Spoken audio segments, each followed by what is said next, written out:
Tonight, some mask mandates will be returning.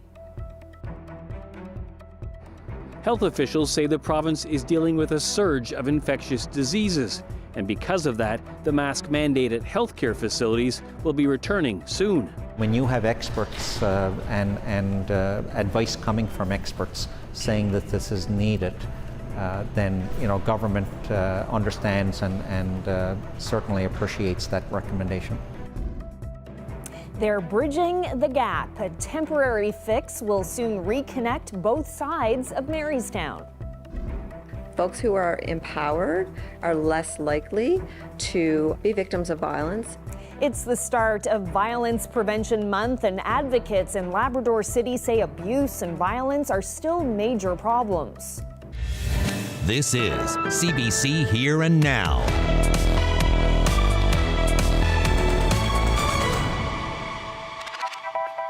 Good evening and welcome to Here and Now. CBC News has learned that mandatory masking is returning to healthcare facilities across the province. Newfoundland and Labrador's Minister of Health confirmed the news earlier today. Here and Now's Mark Quinn has our top story. Health officials say the province is seeing a surge of respiratory illnesses like COVID and influenza. The last mask mandate was dropped May 2023, but now health officials say that in order to maintain services and provide quality care to patients, masks will be required in all clinical areas of healthcare facilities. The health minister says it's a change that was recommended by infectious disease experts in this province. Based on the spread of COVID and epidemiology within the community, within our hospital settings, for the safety of healthcare professionals and for the safety of individuals going into the hospital. It's something that other provinces adopted months ago. Osborne says the return to mandatory masking in healthcare facilities is based on advice from an infection prevention and control group within this province's health authority, a group that's known as IPAC. This recommendation was not from government or myself as minister, but we understand the recommendation and we understand the need for the recommendation. And when you have experts and advice coming from experts saying that this is needed, then government understands and certainly appreciates that recommendation. Masks will be available at the entrances of public healthcare facilities, and NL Health Services is recommending physical distancing as much as possible. The mask mandate is expected to begin Monday, February 5th at 8 a.m., and NL Health Services hopes to lift it as soon as March 31st. Mark Quinn, CBC News, St. John's. Well, people in the province could soon see a rise in their electricity bills. The Public Utilities Board began a pre-hearing for a potential rate increase from Newfoundland Power. If approved, rates could go up more than 5% for Newfoundland Power and NL Hydro customers starting July 2025. The utility says the increase is needed because of rising costs and because it wants a bigger return on equity. Newfoundland Power also asked for a 1.5% increase, saying it needs to replace aging infrastructure and assets to handle storms better. That increase would come into effect this July. Lorraine Obed was sentenced in Supreme Court today for the murder of James Corcoran. It happened in the Carters Hill area of St. John's in 2021. As Here and Now's Malone Mullen reports, it was a straightforward conviction, but quite an unusual sentencing. It was a summer evening residents on Cabot Street won't soon forget. A 49-year-old man stabbed on the corner of Cookstown Road, Lorraine Obed dancing and singing as James Corcoran died. Several witnesses looking on in horror. Corcoran's daughters say their father struggled with hardships, but despite that, he loved with his whole heart, and Obed killed him. That part wasn't up for debate in this manslaughter case. The question is how long she should serve. The 30-year-old woman engaged in what's called a Gladue report. It's reserved for Indigenous offenders and looks into the trauma they themselves may have experienced as a result of systemic racism. It's the first time a Gladue report has made its way into this courthouse, and only the second time in this province. It can knock years off an offender's sentence, depending on the hardships they've faced. This afternoon, Justice Glenn Knoll didn't shy away from listing the hardships Obed had faced. She has lived a remarkably difficult, tragic life, he said in his decision. From day one, the system has failed Miss Obed. Obed lost her mother at the age of 3, started drinking alcohol at the age of 6, suffered severe abuse in foster homes, and was bullied in school. She also grapples with fetal alcohol syndrome, addictions, and PTSD. Obed was homeless before meeting Corcoran. It would become a tumultuous relationship, one defined by fighting and drug use. Obed says he was violent and stalked her, and says she relives his death over and over again. Obed was sentenced to 4.5 years in prison, less time served, meaning she'll be out in 10 months. She'll be on probation for 3 years and must abstain from alcohol and drugs and complete anger management and mental health programming. She was also encouraged by members of the Nunatsiavut government to move back to her community in Labrador, where she'll find support. Malone Mullen, CBC News, St. John's. The minister overseeing ride-sharing in the province says it's up to individual companies to ensure their drivers are safe. The province issued its first ride-sharing license last month to Red Sea Riding, but that license was quickly suspended after it was discovered the owner is facing sexual assault charges. Sarah Studley is the Minister of Digital Government and Service NL. In an interview with CBC this morning, Studley wouldn't say if Red Sea's drivers had undergone vulnerable sector checks, but said the company is required to check for any court orders. So the criminal record checks were done specifically for the drivers, and Correct. And what about for the owner of the company? So the requirement of the program is that the criminal record checks are required for the drivers, and the drivers are not subject to any court orders prohibiting them from performing any function of the role. So in this instance, the licensee was not a driver, and it would not be lawful for that person to have interacted with the public in person in a driving capacity. But when we found out new information, we did suspend the license. Well, a former fisheries minister has harsh words for DFO over the way it's divvying up the quota for redfish in the Gulf of St. Lawrence. After a 30-year moratorium, the redfish biomass has gone through the roof. But Jerry Byrne says DFO should be focused on conservation rather than encouraging communities to buy boats and build plants. DFO are intellectually and morally bankrupt. They refused to accept that capacity control, capacity rationalization, you should not advance or increase capacity when capacity already exists. That's where I am livid, crazy angry with DFO. Well, Byrne says the Gulf stock should be for Gulf fishers, namely the 90 boats in the former shrimp fleet. About half of those ships, he says, are located on Newfoundland's west coast.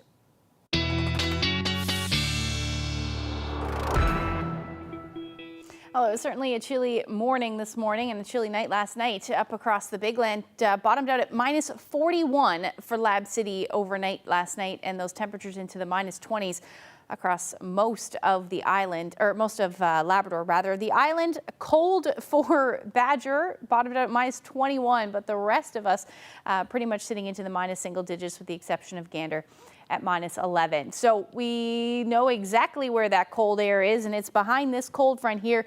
We will see those temperatures chilly again tonight, and there is all of that cold air, especially down towards the northern peninsula. So weather on the way. We're looking at another cold night tonight for Labrador. Some light snow tomorrow along that cold front. And what about that weekend storm? Is looking significant for parts of the island. Some of us are going to see some rain. We will talk about that and maybe get into some numbers as far as snowfall is concerned. We'll talk about that in a little bit. Thanks, Ashley. Well, gender-based violence is still a big problem in places like Labrador West. That's according to the Status of Women's Centre. Today marks the start of Violence Prevention Month. Workers at the centre say empowerment plays a major role in violence prevention. We encourage all residents of Labrador City and Wabush to recognize that violence prevention is everyone's responsibility. Every February is proclaimed Violence Prevention Month. Violence prevention is very important at the Labrador West Status women, for our community, and for society as a whole.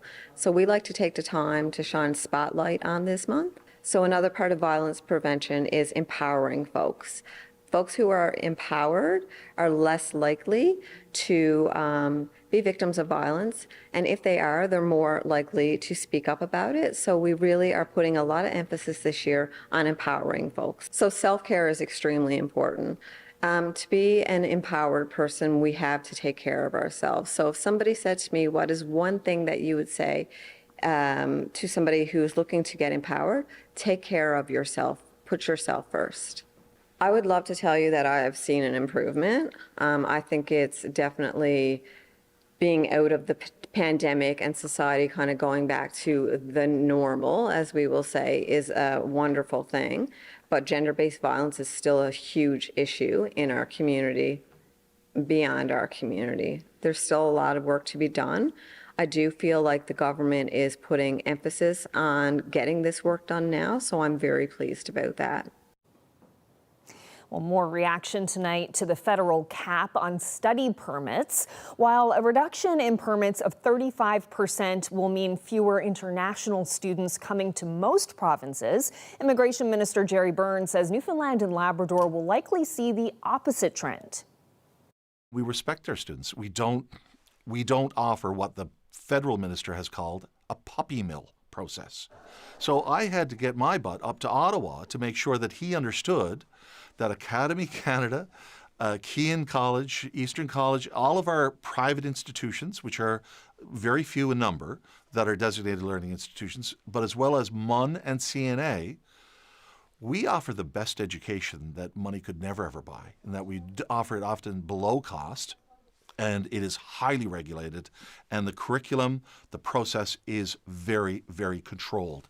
We offer what Mark Miller, the federal minister, basically criticized about Ontario and British Columbia. So Ontario, British Columbia, Nova Scotia, and PEI will see net reductions in their number of international students, while Newfoundland and Labrador will go from 3,000 successful applicants per year to up to almost 4,800 successful applicants per year. So here's where we have to do the right thing for the right reasons.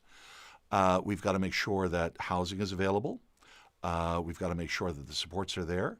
This is where MUN and CNA need to, if they want to adapt this as a strategy, they need to step up and step up big. Because here's the second opportunity.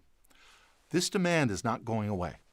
This international demand to come to Canada for a world-class education, the international demand is not going away. The supply in Ontario and British Columbia and Nova Scotia and other provinces is drying up. They're going to look seriously at Newfoundland and Labrador.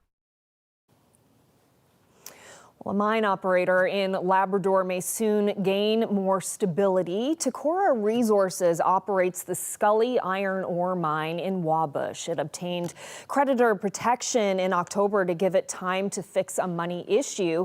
And as CBC's Elizabeth Witten reports, other companies are turning to the courts too. Takora spokesperson Graham Leto told CBC News that an update on the company's status is in the works. In an email, he hinted at good news. He wrote there will be news coming in the next couple of days as to the successful bidder.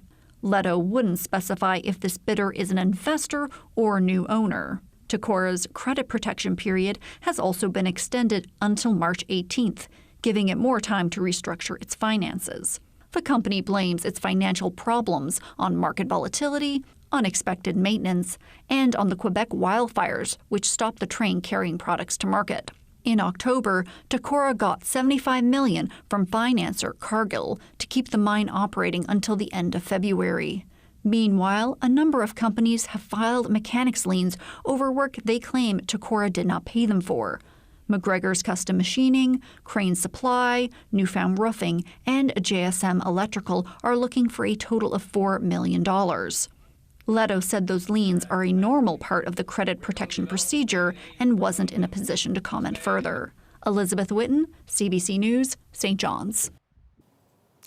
Well, a temporary bridge will soon reconnect Marystown's north and south sides. Welcome news after residents have been relying on a lengthy detour. Work is continuing on the Canning Bridge. Meanwhile, a temporary portable structure will soon open to local traffic, emergency vehicles and pedestrians. Construction is estimated to take about 6 months. Canning Bridge, which dates back to the 1950s, has been closed for almost a year after being deemed unsafe. A permanent replacement is set to be in place by late 2027.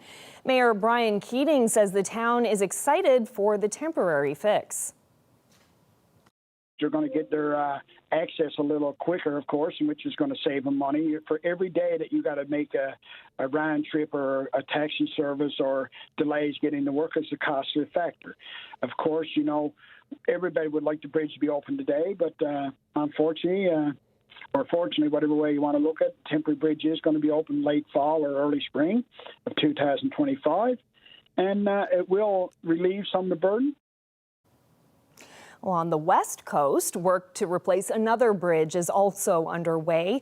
In Stephenville Crossing, the old railway bridge is being demolished. The trestle that stretches what is known as Main Gut was deemed a safety concern last year. Work to tear down and remove the giant structure started recently, and last weekend, the trestle went into the water. Its demolition is estimated to cost just under $1 million. The Main Gut Bridge has been closed since 2006 when it started deteriorating.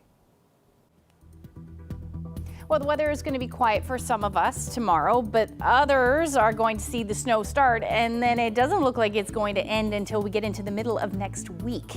We'll talk about that when I come back.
Oh, busy time for you, Ashley. I was hearing all kinds of people go up to you today in the newsroom asking what the weather is going to be like this weekend and whether this is going to happen, if it's going to be a lot of snow or a lot of rain. Yeah, busy times. Yeah, and unfortunately, I don't have a whole lot of answers because, number one, we're very early out for some of us anyway. And the other thing is that this area of low pressure is called a cutoff low, and they are notoriously hard to predict, especially this far out. So we're going to try and get into some of that. But for now, let's talk about what's happening at the moment. We do have a cold front. That is the difference between some very cold air up across Labrador and some milder air to the east anyway at the moment. But it's also going to spark some flurries and some light snow as we head through the next couple of days, or at least the next 24 hours. So we already have some snow showing up on the radar there for the west coast, and this will continue as we head through the night tonight. In fact, most of the southwest and then through central, we'll be seeing some light snow through the overnight. And then eventually, as we get into the early morning hours, a wider area will be seeing that. Now, most of eastern Newfoundland, just a chance of a few flurries overnight tonight. Not a whole lot going on up across Labrador either, but you are still looking at a chilly night tonight. Temperatures are going to dip yet again into the -20s. Not nearly as cold in Lab West. That extreme cold warning has ended, but you're still going to sit in the -30s tonight, which is certainly chilly. We'll see some minus single digits through areas of central and the west coast, and then south of that typically, or somewhere between -4 to -6 as our overnight lows, with winds generally light for the most part. May see some winds upwards of about 20 kilometers per hour for the west, but that is pretty much it for tonight. Now, as we head into tomorrow, the flurry activity will become a bit more widespread through, and light snow will become a little bit more widespread across the island. Again, eastern Newfoundland, you'll sit this one out. You may see a few flurries later in the day, but that for the most part will be the end of that. And then up across Labrador, some clearing skies through the day. Another lovely but chilly day will be the story for you. But as you can see, that snow really not going anywhere through the overnight period and into Saturday morning. In fact, things will start to get a little bit heavier in that time frame. So tomorrow, temperatures will stay chilly for the north, dipping a little bit further south, though, into the minus single digits, hovering near or around zero for most of the south coast, central and eastern Newfoundland. And again, our winds, not overly impressive, either southeasterlies or northeasterlies, somewhere between 10 to 20 kilometers per hour. Up across Labrador, temperatures in the minus teens and some sunshine, and generally light winds, except gusts to about 40 kilometers per hour for the west. So how much snow are we looking at? Well, this accumulation will take us through to Saturday, and that's about all I'm going to get into as far as how much snow will fall, because this 5 to 10 or 5 to 15 centimeters of snow is just the beginning. This snow will continue as we head through Sunday into Monday, potentially even into Tuesday, as we see this area of low pressure essentially park itself over the region. So there's a look at that snowfall.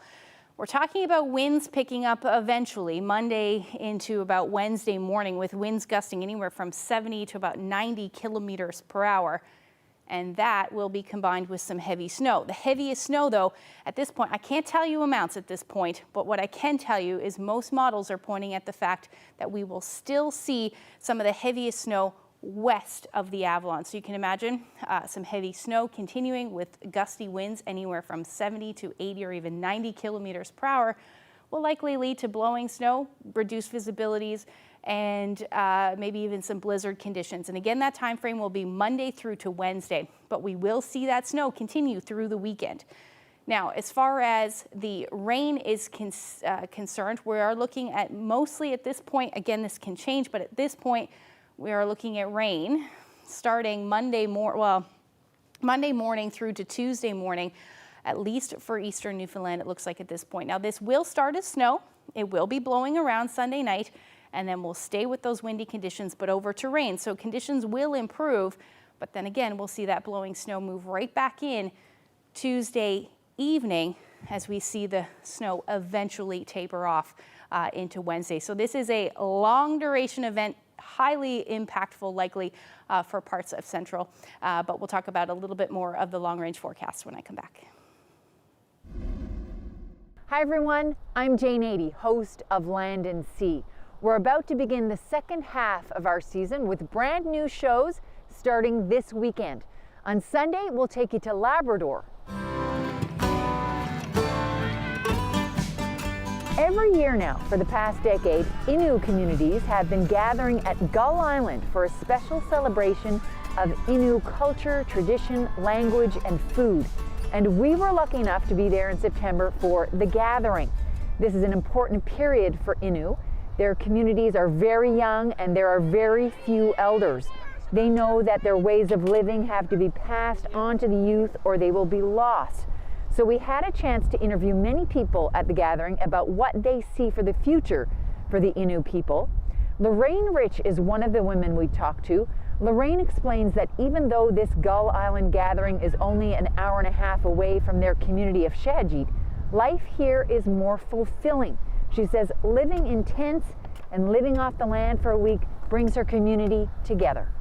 Here in the gathering also, there's a lot of sharing, a lot of it. You see that? And if somebody kills probably 10 partridge, spruce partridge, they probably hand you 2. And probably on the other 10, another 2 there. Yeah, it's mostly there's a lot of people that share their killings. Yeah, which is very nice. But back home it's so different. It's so different. I don't know how to describe it. It sounds like you're less connected back there. Yes, yeah, that feeling, yeah. Yeah. You like this more? I like this more. Here more. Yeah, more connection. The door is always open and people could just come in without knocking. Yeah, and you just ask them, come in. Yeah, but back home it's like you knock on the door and you say, who is it? But here it's like a welcoming you, the door is open. Yeah, it's very different. That was Lorraine Rich at the gathering in Gull Island in Labrador, and we're going to take you there this Sunday. You can watch the show at 11:30 or 11 o'clock in most of Labrador. And if you happen to miss it on Sunday, you can always catch it again on Monday, right after Here and Now. There are pressures, I think, to drink when you're working in the music industry. Anything that causes a break in the habit, if you can just stop for a day or 2 days. East Coast Dry January. The East Coast Music Association is on board, but turns out not many musicians took the pledge to pause. That story just ahead.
Well, many people took part in Dry January, pressing pause on their alcohol consumption for the month. No easy task for someone surrounded by booze at work. The East Coast Music Association invited its members to pledge to pause, to reflect on how alcohol might influence their lives and careers. But as the CBC's Kayla Hounsell tells us in the special report, for many local musicians, it was a tough commitment to make. Nicole Ariana loves performing, but admits doing it sober is a relatively new experience for her. I have, over the years, needed a few drinks at first to do a show. So why did you decide that you were going to take the pledge to pause? I want to take this time to just reflect on that and understand that I don't need it in my life, like I may have relied on it in the past. The relationship with alcohol and musicians in the music industry is so closely intertwined, and there's definitely a lot of negative aspects. How is it intertwined? We're pursuing a career, but we are in bars. In the green rooms, there's a bunch of beer on ice, and it's kind of always been part of the industry. It's like you have a rider when you do a show, there's alcohol provided, or you get drink tickets in lieu of some payment sometimes.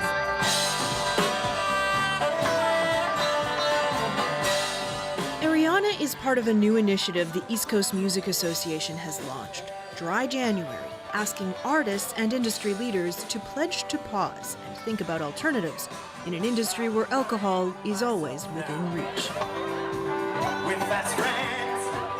There was a lot of interest, but get this, Nicole is one of only 35 artists who actually signed up to stop drinking out of the association's 1,000 members. To find out why, we meet Erin Williams, a social worker who runs wellness programs for the East Coast Music Association. They wanted to participate, or if they couldn't, they knew that it was something that was needed and something that they really supported. But why couldn't they? I'm not sure. So some artists had said, oh, I'm traveling, oh, I have this going on.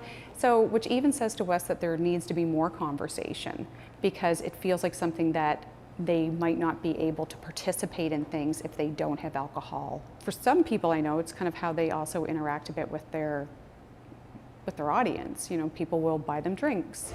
Do you ever feel like it is part of your job to drink, that the crowd expects you to party with them?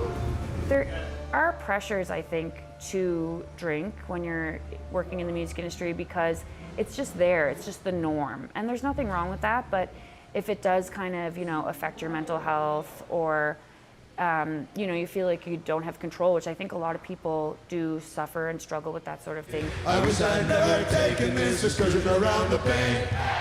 Sean McCann of Great Big Sea fame was one of those people. 10 guys on a bus, venue to venue, overnight. It's not an easy place to be sober. It's just not. Now sober for 12 years, he spent 20 years on the road with what he calls Canada's biggest party band. In fact, he says Great Big Sea based its brand on alcohol. And I mean, if you looked at the catalog, we literally name dropped a lot of different drinks you could consume at the concert. I drank 16 doubles for the price of one. Get drunk whenever I'm ready. Get sober by and by. During this 20th anniversary tour, McCann was newly sober, still struggling, and literally singing about getting drunk. Eventually, the pressure to drink was too strong. He had to quit. When I look back, though, it did bring about the end of the band as we know it. He applauds the Dry January initiative. Anything that causes a break in the habit, if you can just stop for a day or 2 days or a week or 2 weeks, it matters, because it allows for this clarity. That I am stronger, I'm better every day. He is still performing solo. I don't play bars. I still manage to make out a living, but I have to work 20 times as hard to make that work. I'm stronger than I ever used to be. He does think the industry needs to encourage performances in venues where alcohol is not the focus to begin tackling the larger systemic issue. I think about this a lot. That's also why we've come to this event, to learn what up-and-coming artists are really thinking about the use of alcohol in their industry. But before you might be like, oh, I'm going to have a shot or something, but now it's just like, okay, just take a minute. Nicole Ariana is a peer support worker. But I find that I'm more present in the music when I don't drink. Some here are doing dry January. Others are leading a completely sober lifestyle. What are some of the tactics you would use then to kind of calm the nerves? Oh, breathing and meditation. Yeah. They're discussing solutions over non-alcoholic beverages. It really is like a placebo effect because it's not the same as like a soda water or like a Coke. They're honest about the problems. And then I feel like if I'm not having some kind of beverage that I'm more inclined to want to go home early. To stay up to 4 a.m., you got to be doing something. And the answers. This producer doesn't allow her crew to drink while they're working. Some people were like, oh, not so fun to be working with her, but that attitude has changed. For you guys as artists, putting the stand of like, no, we're not working for drink tickets. You know, like that's something that before it'd be like, oh, like they're giving me an opportunity. I shouldn't say anything like that. This musician has a friend who insisted on dry tours. And it was really effective. And I wonder if that's going to become more of an industry standard as more Gen Z artists enter that touring market. Ariana says she's not planning to stop drinking forever, but says she will continue beyond the end of the month. Nicole Ariana, everybody! Thank you.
Living off the land and passing on Indigenous knowledge to the younger generation. Watch The Gathering, Sunday at 11:30 and Monday at 7.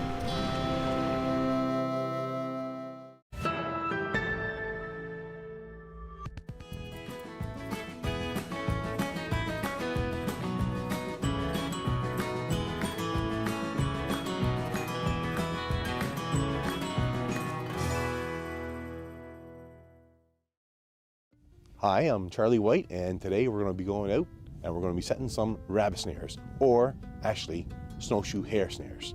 So the first thing you're going to need to do before you head out to catch any rabbits is you're going to need to get yourself a small game license. Then you're going to need to get, if you're on the island of Newfoundland, you're going to need to get one of two different types of wire, 22 gauge brass wire or 6-strand pitcher core wire. That's the only two types of wire you're legally allowed to use here on the island. Now in Labrador, you can still use stainless steel. So you're looking for a spot where the rabbits are actually actively moving back and forth through the forest. Okay, and we're going to look for little funnel areas where they are pinched down into a very natural setting. The more natural, the better it is, unless we're going to put out some snare pins. So the next thing you need to do is, once you get a spot, there's a couple key elements for a really good snare. So I'll use a duck branch, something that will make the rabbit go under.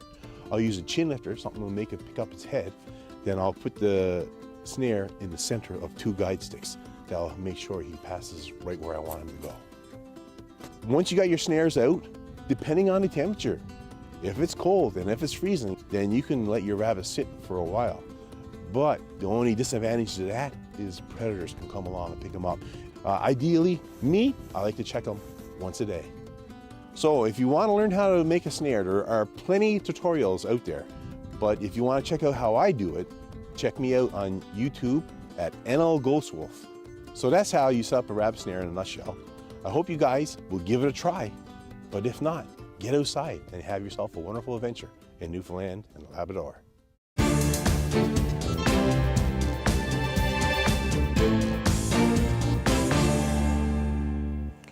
Ottawa has introduced legislation to delay the expansion of Canada's medical-assisted dying program until at least 2027.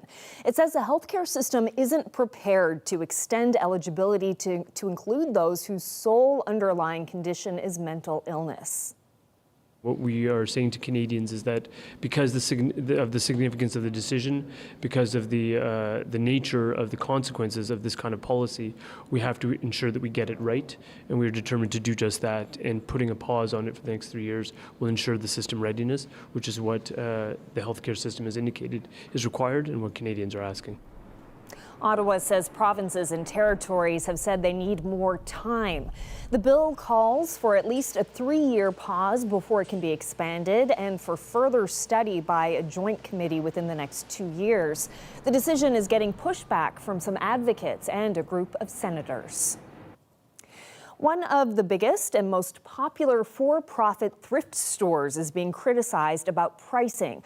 In the past, customers could rely on getting a discount by shopping at Value Village, but now many are accusing the company of massively marking up used items. Nisha Patel explains. Shoppers like Evan Boyce say Value Village has lost its value. Just kind of feels like a rip-off, to be honest. In Toronto, he spotted this used vase for sale for about $9. Then realized it would have cost him only $3 to buy brand new at Dollarama. Most of what they have was donated, so why is there the need to mark it up so much? The wild prices are a hot topic on social media. From kids' shoes in British Columbia to books in Manitoba, examples of massive markups are piling up. Give me a break, Value Village. Give me a break. Customers have called out other thrift stores too, though many, like Goodwill, are nonprofits. Value Village is a for-profit business owned by an American private equity firm. While all of its inventory comes from secondhand donations, Value Village pays charity partners a flat rate for the goods they collect on the company's behalf. Thrift proud, Value Village. This recent backlash could weigh on the brand. If you're going to a thrift store, we would assume that it's going to be less money. And so when you realize that it's not, it kind of breaks what we know to be true. There are few rules about how businesses price their products, but experts say customers who feel duped are less likely to return. We're going to be a lot more cautious next time we buy. Canadians have been turning to thrift stores more often lately, making an effort to shop sustainably or trying to save money as the cost of living soars. They may need to remember the motto, buyer beware. If you see something that doesn't look like a good price, it's easy to walk on and find something else new. Some shoppers say they'll still hunt for a bargain. They're going to try and maximize, get as much money from you as you can, and it's up to us to keep our money.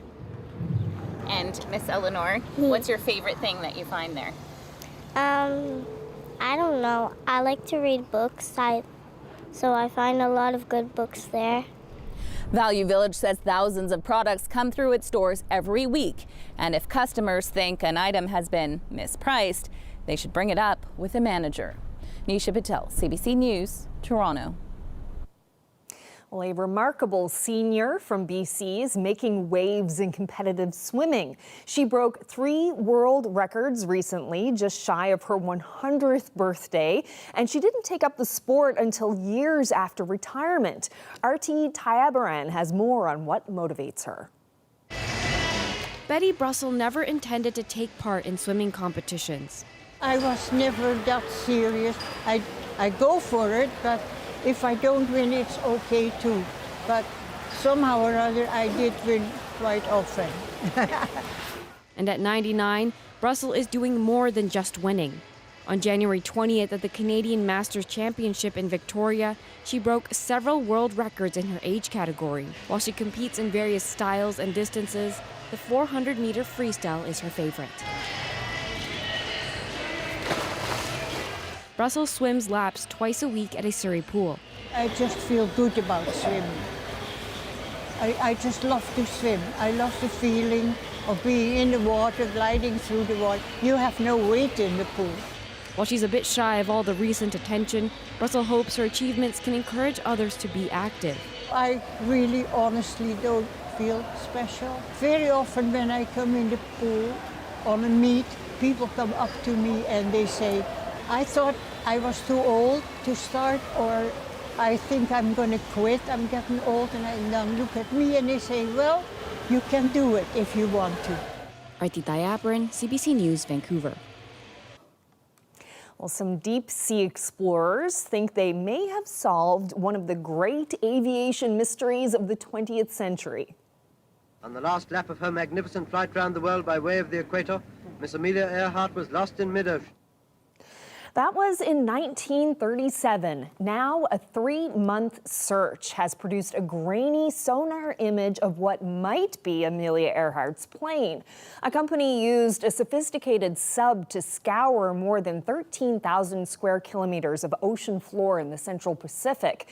The object is about the same size and shape as Earhart's aircraft. It was found in about 5,000 meters of water, about 160 kilometers from Howland Island.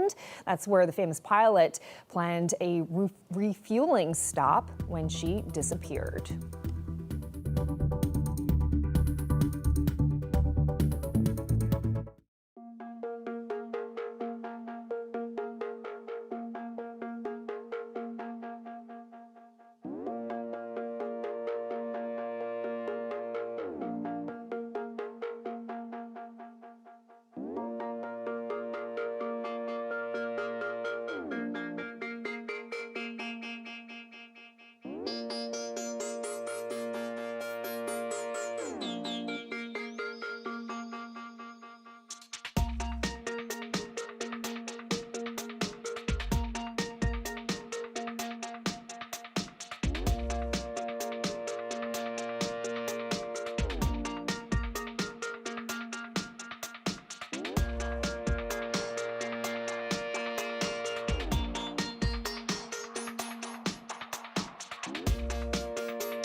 dealer.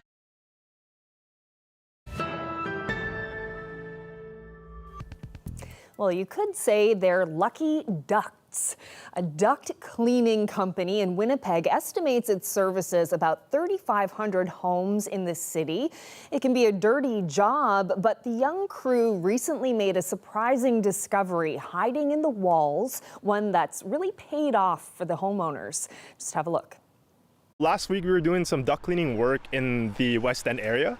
You know, it was just like a regular day for us. We were just opening up the vents, and one of our technicians, Arthur, he found a can in one of the vents, and then the customer got curious on what was inside of it, and we opened it up, and we found a pile of cash from 1974. Still pretty fresh, actually. There was like RBC wraps around it, like some of the I think the 20s. The owner freaked out. We freaked out as well.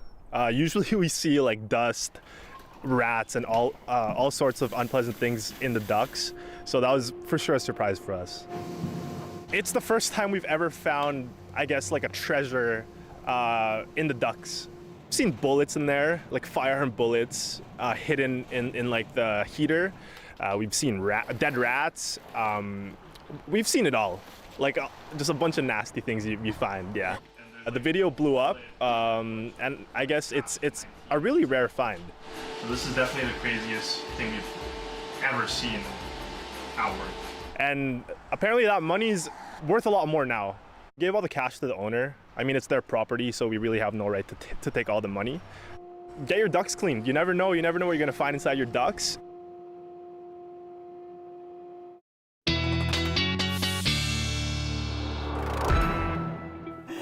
You never know what you'll find in your ducts. My goodness, that's a lot of money, and so interesting to see that those old vintage bills. Yeah, it's very cool. Yeah, so fun. All right, so let's look ahead to the long-range forecast.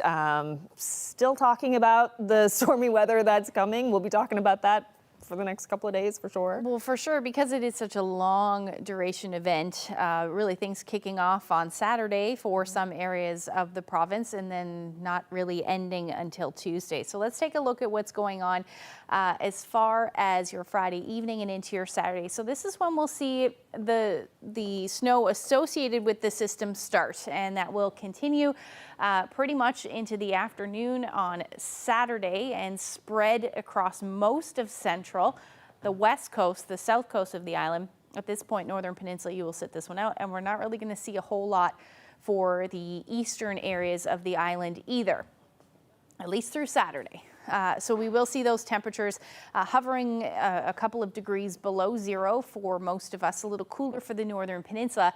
Labrador, another gorgeous but cold day, lots of sunshine out there with temperatures anywhere from about -15 to about -18. Now, as we head into Sunday, this is when we'll see some of the heavier snow develop, it looks like, by Sunday morning through central, south coast, and the west coast of the island. And then by the time we get into the evening hours, we'll probably see some of this snow start for the Avalon as well through the overnight period. Now, temperatures, again, really not moving a whole lot, but eastern areas of the island will see those temperatures above zero. At this point, that's what it looks like. So we will see that change over to rain by the time we get into Monday. Still hanging on to the snow, though, for central, west coast, south coast, and some of this will be heavy at times, but we won't see those winds pick up until Monday at this point, and it looks like that's when we'll see some of the worst conditions visibility-wise. Now, Labrador, chance of a few flurries on Sunday, temperatures still into the minus teens. Now, I just want to show you that track comparison because, again, it will depend ultimately on the track of the system and whether these systems come into line as far as how much snow will fall.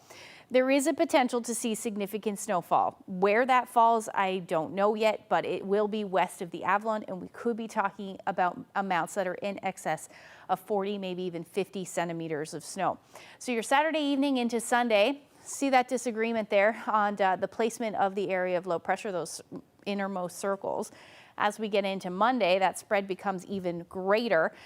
So that track could mean, where does that rain snow line go? Does it head more towards central or pinpoint where that strongest the heaviest snow is. So certainly going to keep an eye on that, but the long range forecast 0 to 2 degrees, unsettled right through Tuesday with windy conditions returning as we get into Monday.